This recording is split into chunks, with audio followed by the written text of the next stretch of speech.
completely different kind of day planned for you than the last bunch. I thought I would show you guys a machine I haven't had in video before, because I haven't had one in stock before. They've been available for a couple years, but we haven't ordered one before. This is a Burnett B42 Funlock Coverstitch machine. So similar to a serger, but really not the same as a serger. And I want to talk to you guys a little bit about some of the reasons you might want a Coverstitch instead of a serger or in addition to a serger, what its job is and why they're fun. Coverstitches are lots of fun. For all of you sitting at home, you're welcome to just like flip your shirt up and look on the inside and see what the inside construction of your shirt is. But here in store, it's much more appropriate if I just have an extra shirt, which I do today. I do have an extra shirt with me. So this is just a t-shirt. The inside seam of this shirt has a serge stitch up the seam. That's a 4-thread serge on the edge. And that looks pretty familiar. It'll be in almost every knit garment you buy commercially, because the serger is a very efficient way to handle your knits. The other stitch that you'll probably have on your t-shirt is a cover stitch. And a cover stitch looks like somebody was an expert with a twin needle, because it looks like 2 straight stitches on top of your fabric. And then the back side is that funny little squiggly stitch that joins the two. So that's a cover stitch, and cover stitch is a completely different stitch than a serger stitch. So a serger stitch will cut and finish the edge of your fabric, but a cover stitch is a stitch that is inherently super duper stretchy. The thread on the back side of this stitch that comes through the looper it wiggles back and forth so that the stitch can stretch. This is the trick to pulling a swimsuit bottom up over your bum and having it stay up afterwards. That's where that stretch comes in. It has really good recovery. And pretty much any knitwear that you have will have probably both those stitches in it. And then that's kind of the standard. There's sometimes you'll see 3 needle threads on the top, sometimes just 2. And then the other thing you might see is what's called a double cover. And this is more likely found in your leggings. This has the squiggly stitch front and back. So that is what's called a double cover, or a top and bottom cover. So different application, different end game. And this you could accomplish with a single or a double cover to have your leggings stay up. The little machine I'm showing you guys today does not do a double cover, but it does a really, really, really, really lovely single cover. So I thought I'd go through and thread it.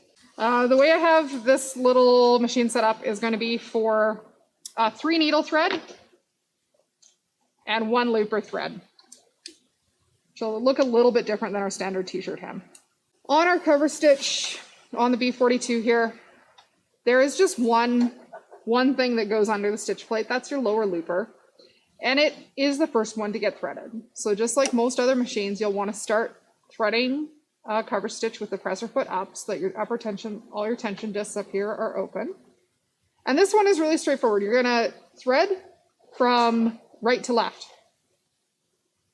A little bit backwards to everything else in life, but right to left will be the order to thread this.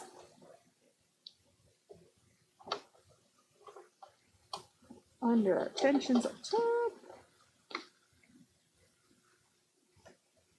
And then we get to follow the thread guides. So purple dots for the purple. And just like I suggest when you're learning to use a serger, highly, highly, highly recommend getting threads that match your thread guides the first couple times you thread one of these up, so that you know which parts of the stitch are which. So the thread guide back here. And then the next weird one is a lay across there and lift the flappy thing. And I don't think that went where I wanted it to. And then most days, I'm threading sergers at work on camera. I wish that I had my glasses on. to thread the loopers. Come here, little thread.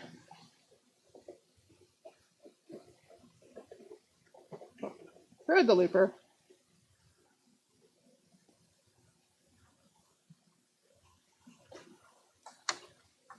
Hold.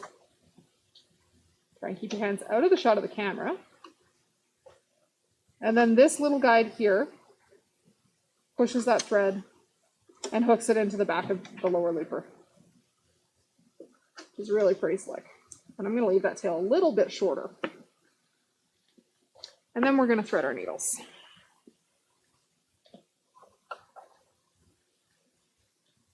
And I am going to thread them from right to left, which will be the friendliest way through all the thread guides on here. I made my life way harder than I needed to by grabbing slippery thread to thread with this today. So I'm actually using embroidery thread for my demo today, just because I had embroidery thread the right color nearby. It's pretty. Wouldn't be as functional in something like knitwear, but it could be used.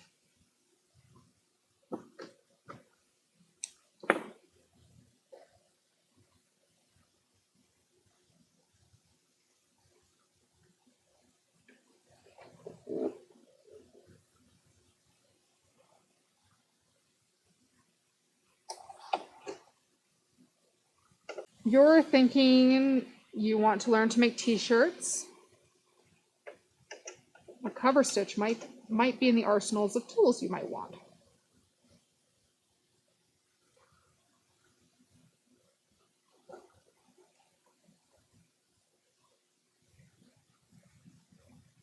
Brother and Burnett both have a cover stitch available.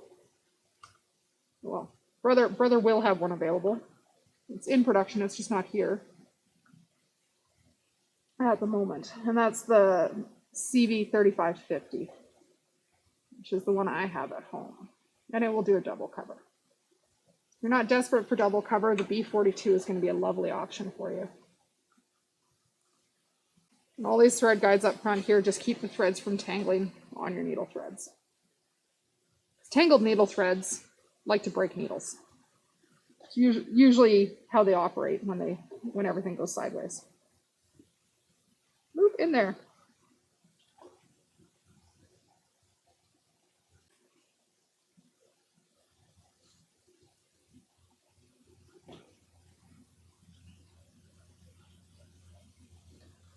So, got all the threads threaded. Almost. Stay in that thread guide. You have to hold your tongue just right, or otherwise it doesn't work. And then we're going to close the door. And you'll note that on a cover stitch, you have a big opening here. It's not got a cutter right next to the stitch plate like on a serger.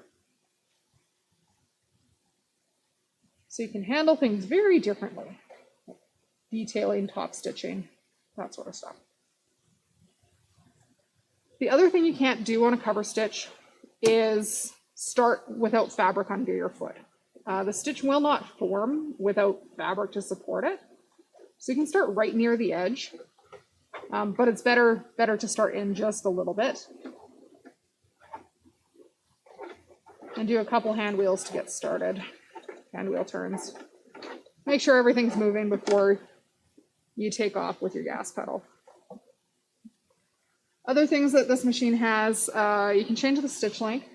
There's also a differential setting. So if your knits are rippling, you'll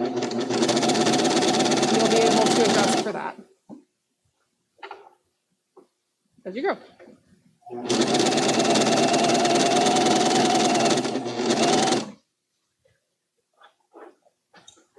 And when you're getting to the end, to release the stitch on this machine, you're actually going to rotate the hand wheel 1 complete revolution backwards, which will release the stitch off the lower looper. And then pulling that looper thread, it's just going to come undone. That did not lock the stitch for me. So that released it completely, but didn't pull the threads to the back. Because that's how you secure a cover stitch, is to actually pull pull your threads to the back and tie them off and fish them through your seam. One more needle thread, the green one. Hard to see on the green fabric.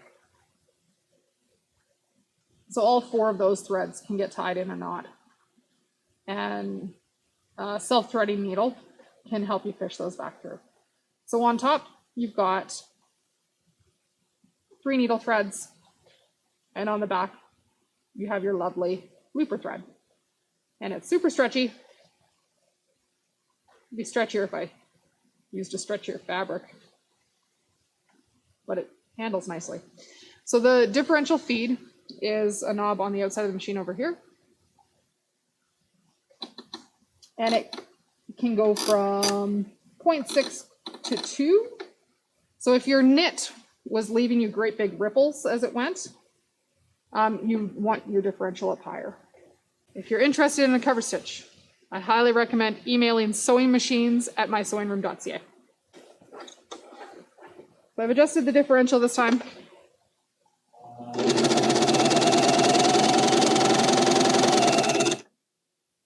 You can even use that to gather a little bit.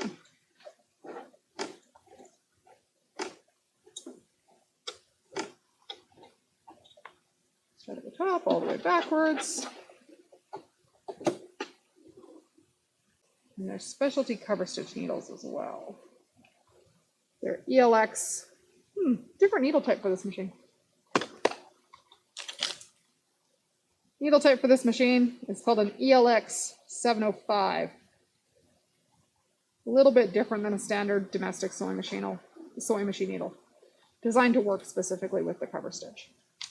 So the other things that you might get with a cover stitch, you'll still get spool caps and cone holders, and some thread nets and some oil, some screwdrivers, lint brush. Comes pretty basic, and then there's a set of accessory feet available. And this is where the real fun comes in with a cover stitch, is all the other fun feet you can get. So there's clear feet. All the accessory feet are clear feet. There is a standard presser foot with a clear sole. Should probably look like that one. Not that clear feet show up super well on camera. This big crazy looking thing is a belt loop foot. So if you take a look at your jeans, you probably have what looks like 2 rows of top stitching on your belt loops. That's done on a cover stitch. This will fold your fabric into a belt loop and stitch that out for you. I don't know how that fit in there. We'll figure that out after. Probably like that. What else have we got? There's a hammer foot. So hammer feet are what give you the option of doing, let's find an easier hem to work on here. A nice tidy hem at the edge of your fabric.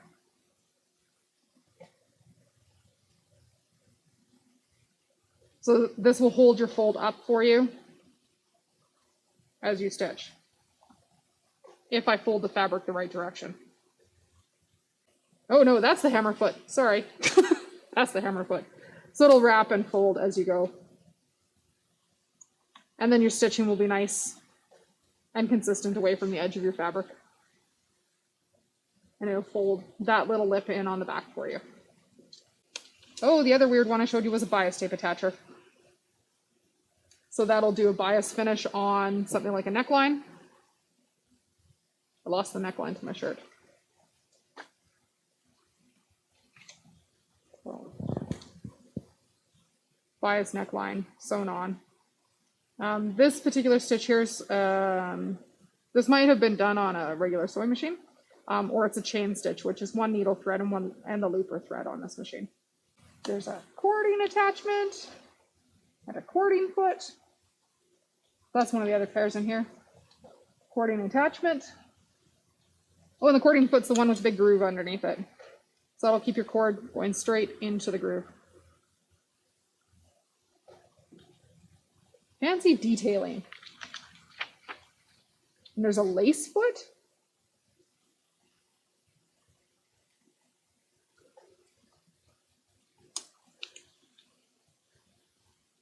That would be the lace foot. The pictures in the little book that come with it are really good.